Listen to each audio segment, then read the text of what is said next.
G'day, my internet friends. How's it going? This is George. I'm telling you now about the 31st of July edition of Message of Hope. And for those who are into the idea that laughter is the best medicine, yeah, I got a cracker for you. Rob Sitch. Have you heard that name before? I'll tell you more soon. While he qualified as a doctor. That's from the University of Melbourne, of course. Yeah, I fact-checked that he's fully trained, fully capable of walking into hospital and practicing medicine for the rest of his working life, if he chose to. Yep, he practiced for a short time. It made sense, right? He did all that study, didn't want to throw away for nothing. And then he walked into comedy instead. Yeah, who will remember the great shows, The D-Generation on the ABC, yeah? Especially The Late Show. The Late Show was the one I thought he's shown his brilliance. Years later, even better, I couldn't think he would top his act that he did in Utopia, which, if you haven't seen it, I think is one of the sharpest things Australian television has ever produced recently. The last 10, 12 or 15 years, yeah. Remember, Rob, a qualified physician, writing and directing television as well. Now, here's what I want to talk about. Make a note. Nobody forced that decision on him. I'm guessing. He had the stable path sitting right there, right? Fully built, fully respected. Pretty much like what Asian parents would do to their kids. Be a doctor, engineer, all that stuff, isn't it? Lawyer. Rob walked past it anyway.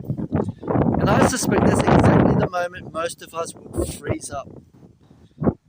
Personally, I froze there myself for a long time. I worked in IT for years. And somewhere along the way, I developed a conviction I still hold. That is, the industry was creating more problems than it was solving. I think that car was speeding. Boy. Yeah. Oh boy, we need another app, another login, another password. And now you're required to reset every 90 days because someone in the boardroom decided that was the best practice, hey? Well, I got tired of building solutions to problems that didn't need to exist.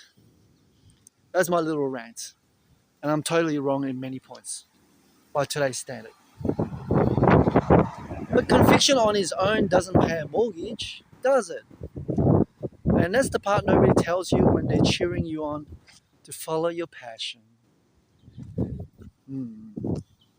So here's another point I want to make. God calling Moses out of the desert. Remember that episode? You'll find it in Exodus chapter 3. Come, I will send you to Pharaoh that you may bring my people, the children of Israel, out of Egypt. Whoa. But Moses said to God, who am I that I should go to Pharaoh and bring the children of Israel out of Egypt? What was going on in his mind in Moses at that time? Yeah, who knows? 40 years he'd been out there, right? Shepherding. Out in the hills, in the field, away from the place that he was born. Nothing glamorous about it. Yeah, it's just dirt, sheep, silence, you name it, right? And then God speaks from a burning bush, and Moses' first response isn't excitement. It's, who am I, Lord? I don't blame him. I have insecurity about myself too if I was in that situation. And that hesitation is honest from Moses, right? I don't think it was weak faith. It's a man who knows exactly how unqualified he looks on paper. Wasn't it read somewhere in the Bible said, he wasn't eloquent in his speaking? And that's why God appointed Aaron to help him? Anyway, here's the thing the desert years weren't. They weren't wasted at all. Every skill Moses would need to lead a nation through wilderness, patience, terrain, herding people who don't want to be herded. Yeah, he built in obscurity, tending someone else's flock. So in hindsight, it was just great training for him, right? Nobody watching him out there thought it meant anything. I wonder what his father was thinking. I think about my own sequence the same way now. but I admit I didn't see it clearly at that time. Yeah, well, I left IT in 2012 for a real estate career. Real estate, as you know, is an established industry. I figured I could hold my own in it. Yes, in some ways I turned out I could. I listed properties, I sold them, I built client days I was proud of. And from there into mortgage brokering, which really felt like the natural step, yeah? Because the same skill set. Here I go. Just different doors, yeah, probably. I found my own clients, yes, and I held my own there too. Now, I want to be careful here because James chapter 1 verse 5 gets pulled out constantly for exactly this kind of moment. And it deserves better than that, I think. It says, if any of you lacks wisdom, let him ask God, who gives generously to all without reproach, and it will be given to him. How good is that, guys? He didn't ask for any subscription fees, tutorial fees. He said, just ask him. Yeah. Now, that's not written about career change, I know.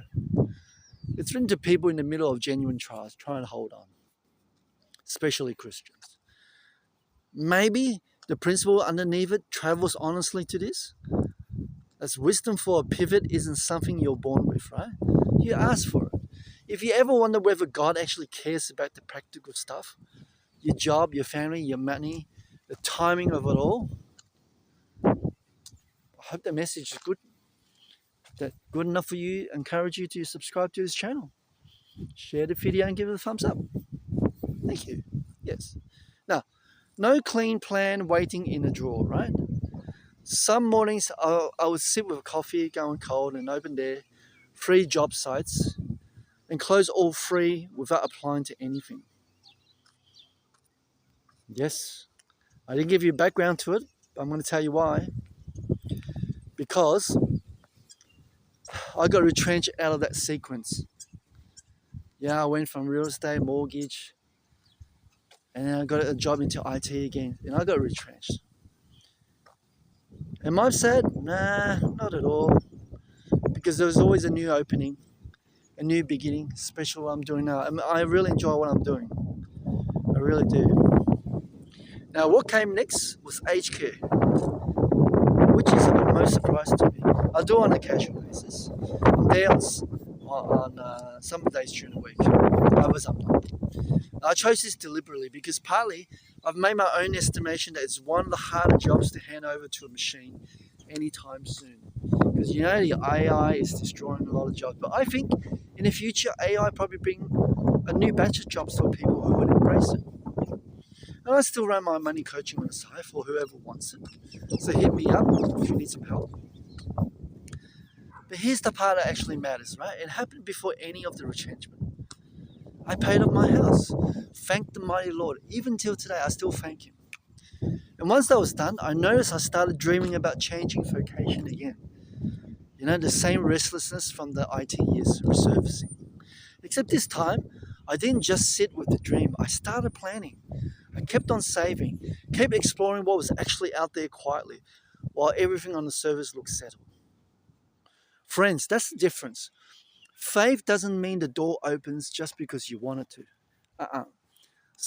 Because it's at the hands of God. Sometimes it doesn't open at all. And that's the Lord's answer to it. But faith that's serious about calling plans while it waits. It saves before it needs to. It doesn't just hope its way to the door. It's standing there with the means to walk through it when the door actually moves. I wonder, put in the comment there, if you've been dreaming about a change for years and there's nothing set aside to make it possible, I hope I'm right. That's not faith you're carrying. That's just wishful thinking wearing faith's clothes. Remember, Moses stood in front of that bush asking, who am I? And I sat with 3 job sites open, seek.com, Indeed, you name it, asking myself something else close enough to the same question. Neither of us got an answer that made us feel qualified. We just kept moving anyway. And I do enjoy my aged care work. For Moses, it was him towards Pharaoh, and me towards whatever came next. Turns out that's exactly how it works. So, what have you been dreaming about? And what have you actually put aside for it? That, my friends, is today's message of hope. Thanks for listening. I have another episode for you tomorrow. You take care. Bye-bye.